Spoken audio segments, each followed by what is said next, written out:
El distinguido analista económico Alberto Acosta Burneo. Alberto, un gusto tenerlo en estos micrófonos. Le saluda Juan Javier Benedetti. Acabamos de entrevistar a Jorge Espinosa del colectivo Sí Yasunidos. Quisiera conocer su opinión sobre la consulta de Yasuní que propone dejar el petróleo bajo tierra. Muy buenos días, un gusto estar con ustedes.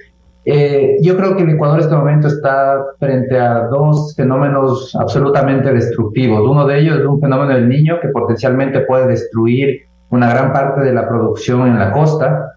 Y el segundo es esta consulta del Yasuní-TT, que lo que plantea es que los ciudadanos ecuatorianos perdamos, nos empobrezcamos y que perdamos 16.500 millones de dólares por una decisión que es totalmente inconveniente y que se basa además en un falso dilema, en el dilema de decir o la naturaleza o la producción, cuando la realidad es que podemos hacer las dos cosas a la vez perfectamente bien y que el terreno que ocupa, el área que ocupa la producción petrolera en el parque Yasuní, hay que estar muy claros, es un área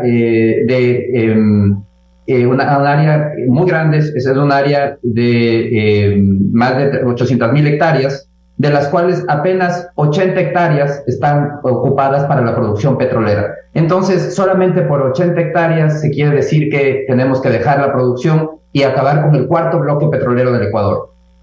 Buenos días, Alberto, te saluda Carlos de Tomaso. De hecho, la pregunta solo se refiere al bloque 43 y el bloque 43 tiene solo 43 hectáreas para incluso disminuirlo aún más.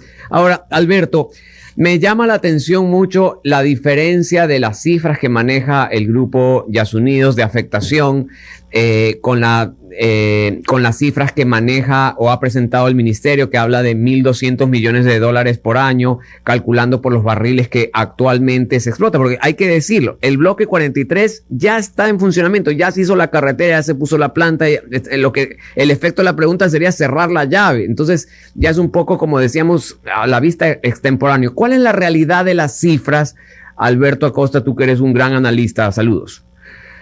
Bueno, yo creo que aquí empecemos primero, y ya que estamos hablando contigo, Carlos, aquí yo creo que hay que empezar primero el error de la Corte.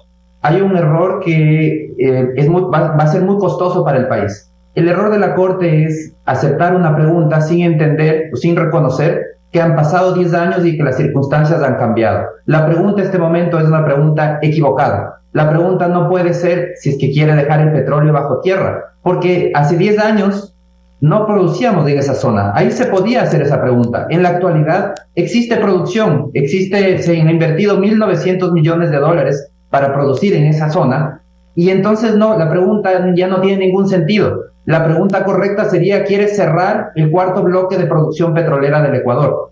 Esa debería ser la pregunta. Y ahora aquí hay un problema también, que yo le veo un problema de seguridad jurídica, porque la Corte Constitucional va a sentar un precedente nefasto, porque significa que no importa que usted haya invertido en base a la legislación vigente, que el día de mañana puede haber una consulta para decir quiero acabar con esa actividad. Es exactamente lo mismo que el día de mañana hagamos una consulta y digamos que si queremos acabar con la actividad camaronera en El Oro, o si queremos acabar con la actividad bananera en alguna actividad, en alguna provincia o algún cantón. Es decir, este es un precedente nefasto para la seguridad jurídica. Ninguna inversión al Ecuador está segura, porque puede venir el día de mañana una consulta de cualquier tipo y decir, bueno, si se hizo con el Yasuní, ¿por qué no lo puedo hacer en todo el resto de actividades del país? Entonces, ahí hay un primer daño muy importante. Y de ahí sí vienen los daños económicos, que vienen por el lado de lo que ya se ha invertido. 1.900 millones de dólares ya invertidos. Cerrar esos pozos petroleros requiere de 400 millones de dólares adicionales, cuesta 500.000 dólares cerrar cada pozo petrolero. Podríamos usar ese dinero definitivamente de mejor manera. Y por otro lado, las rentas que no se van a recibir, es el beneficio. La renta petrolera el año pasado fue una renta neta de 1.200 millones de dólares. 1.200 millones de dólares por año. No estamos hablando de poco dinero. Me llama mucho la atención que en el colectivo Yasunidos no sepan consultar la información que es pública, que está en las páginas web de las distintas entidades. Están ahí las exportaciones de petróleo, está la producción por bloque, la producción fiscalizada, todo es información pública, y simplemente es cuestión de recopilarla y sacar información adecuada del impacto que va a tener cerrar el cuarto bloque petrolero del Ecuador. ¿Cómo estás? Te saluda Esteban Novoa, gracias por la entrevista. Tomando en cuenta lo que primero decías de que en este país la seguridad jurídica no existe y que esta pregunta va inclusive a ahondar más en la crisis de seguridad jurídica porque se va a prohibir una actividad, esto es pan de cada día en este país y por eso no mejoramos. Por ejemplo, en 2011 se le ocurrió un trasnochado que abrazaba árboles para trabajar, prohibir la actividad de los casinos. Básicamente es parecido. En esa época mucha gente tenía locales y tenía establecimientos legales y con contratos, con créditos, etcétera, y se acabó la actividad de golpe y porrazo. Entonces, realmente no aprendemos, y peor aún en este caso con fondos públicos. Yo te quería preguntar porque el miembro del colectivo Yasunidos dijo que el presidente Lenín Moreno había, mediante decreto, establecido que todas las rentas obtenidas del bloque 43 iban a pagar deuda externa. Yo, en primer lugar, no conozco ese decreto, no sé si tú en tus análisis económicos conoces que el presidente haya atado el dinero de explotación petrolera al pago de deuda externa. Para mí eso no se puede hacer, pero no sé qué opinas tú al respecto. Mire, eso es otra demostración más del desconocimiento de las cifras, desconocimiento y tergiversación de la información, porque además Yasunidos está lleno de estas incoherencias. Es un grupo que se dice ser ecologista, pero que al mismo tiempo defiende los subsidios a los combustibles fósiles. Es un grupo que nos está diciendo ahora que tenemos que escoger entre la naturaleza o los dólares, cuando no hay tal, cuando estamos viendo que apenas la producción ocupa 80 hectáreas de un parque de más de 800.000 hectáreas, 982.000 hectáreas es el área exacta del parque de Yasuní. Entonces vemos que es un grupo que maneja las cifras con mucho desconocimiento o con mucha conveniencia política para poder manipular a la opinión pública, pero la realidad es que aquí estamos frente a un problema importante. Lo que hablamos de la Corte, la inseguridad que genera esta Corte, la Corte, si tenía un poquito de preocupación por preservar algo que debía haber preservado, que es la seguridad jurídica, debió haber exigido una modificación de la pregunta. Si la pregunta era, ¿está usted de acuerdo con que no se amplíe la frontera petrolera en el Yasuní TT? Esa era una pregunta correcta, que podíamos estar a favor o en contra, eso es otra cosa. Pero ahí no había afectación en las inversiones realizadas hasta el momento. Pero vemos que somos el país del borra y va de nuevo, de la refundación, en donde todas las reglas pueden ser pisoteadas, ningún inversionista tiene segura su permanencia, porque se maneja de manera muy a la ligera. Es lamentable porque hay que estar muy claros, la única vía para poder progresar, para pasar a ser un país desarrollado, porque genera oportunidades de ingresos, es a través de más inversión, de mejorar ese entorno para la inversión. Pero lamentablemente una y otra vez hacemos todo lo contrario. Estamos conversando con el analista económico Alberto Acosta Burneo. Alberto, el decreto de ley de la reforma tributaria lleva cerca de 28 días en la Corte. ¿A qué atribuye usted la demora de los jueces en emitir un fallo? Bueno, la Corte Constitucional está jugando un rol político, lo cual es lamentable.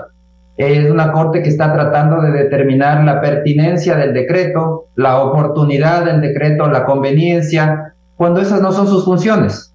La Corte quiere analizar si realmente es económico urgente, pero para determinar si algo es económico urgente hay que hacer un análisis de elasticidades, consultar las distintas teorías económicas, ver si ese incremento, esa reducción de impuestos en base a las elasticidades va a implicar un beneficio en el resto de los ciudadanos, en la actividad económica, en el consumo, en la inversión, etcétera. Hay una infinidad de factores desde la técnica económica que no están en el campo de acción de la Corte Constitucional. Entonces vemos como lamentablemente tenemos una Corte política que además en el tema puntual de los decretos leyes no entiende que no porque estemos en este periodo de emergencia no va a haber control político a estas leyes. La nueva asamblea, la que se posesione, va a poder hacer el control político y el control técnico y va a poder aprobar o rechazar todos los proyectos ley que sean implementados durante este periodo. Entonces, no es que el rol de la Corte es asumir ese rol político de la Asamblea porque no hay Asamblea. La Corte tiene que seguir asumiendo su rol que le da la normativa, la Constitución y las leyes, y no tiene que meterse a tratar de asumir roles adicionales, como lo que está demostrando con su accionar, llamando a Michi Curiae, a esta cantidad de Michi Curiae, y llamando además a audiencias públicas para poder transformarse en una especie de asamblea cuando eso no le corresponde. Pero Alberto, ¿qué interés podría tener la Corte Constitucional en demorar la revisión de los decretos de ley del presidente? Bueno, es una corte que definitivamente hay una posición ideológica fuerte, lejos de ser esos personas de mucha experiencia, muy ponderados, muy sabios, que ven las cosas desde lejos, desde la perspectiva que le da a las personas, no a todas, pero a muchas les da la edad. Yo creo que lejos de eso es una corte que tiene claros intereses políticos, que entiende que en este momento y cree que el rol que tiene que jugar es el de ser un contrapeso al Ejecutivo, el bloquear lo que quiera hacer el Ejecutivo, cuando realmente ese es un rol que no le corresponde y que además es innecesario, porque ese rol existe y existe en la Asamblea, que se va a posicionar en pocos meses. Entonces, definitivamente me parece que está actuando generando más incertidumbre de la que ya de por sí existe en un periodo tan complejo. La solución para mí era muy sencilla. La Corte debía empezar, ya que existe un vacío legal, que no existen plazos claros, procedimientos claros, debía empezar generando un procedimiento. Un procedimiento, es decir, este es el procedimiento que como yo voy a actuar. Y que eso nos dé la claridad a los ciudadanos, saber que esto va a tomar máximo 30 días, algo equivalente a un proyecto de ley económica urgente en la Asamblea, me parece que hubiese sido muy razonable, y que diga cuál va a ser ese procedimiento, qué va a revisar y cómo lo va a hacer. De esa manera reducía la incertidumbre, porque lamentablemente estamos en un periodo de mucha incertidumbre y eso no ayuda para la inversión, para el consumo, para la generación de bienestar. Quiero creer que la Corte va a resolver antes de los 30 días, es decir, no se va a exceder por el plazo en el cual vamos a estar discutiendo si puede entrar por el Ministerio de la Ley o no, lo cual sería inaudito. Realmente solo tiene que dar un dictamen de constitucionalidad porque la urgencia económica la califica el presidente dentro de sus facultades.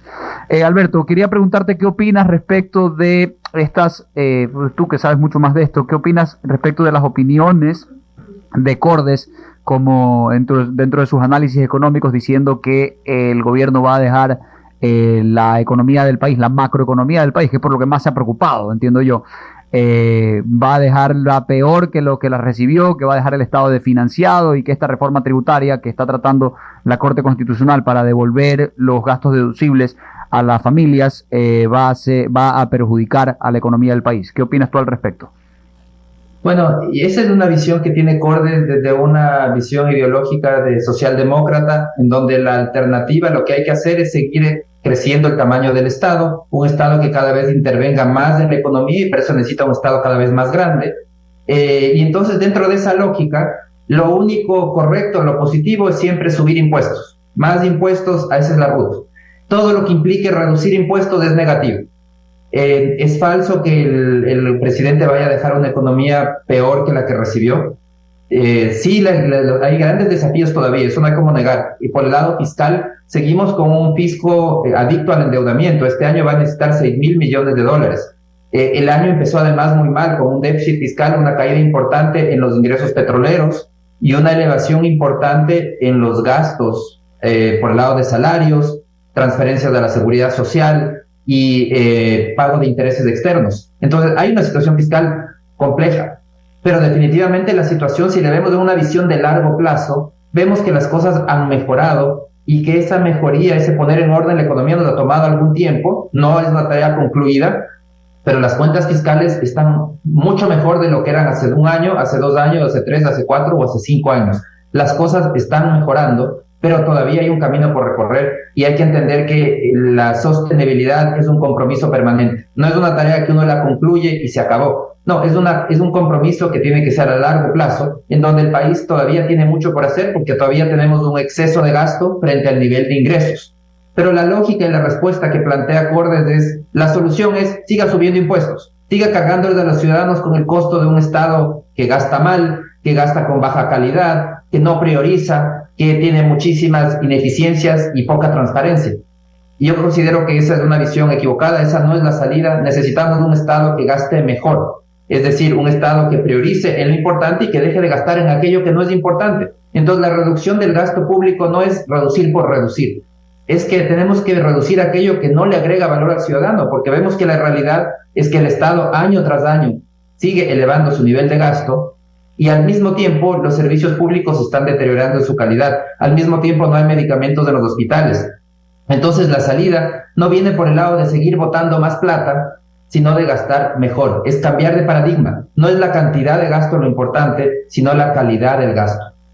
Ha sido el pensamiento, el análisis económico del economista Alberto Acosta Burneo. Muchísimas gracias, Alberto. Buen día. Muchísimas gracias. Siempre es un gusto.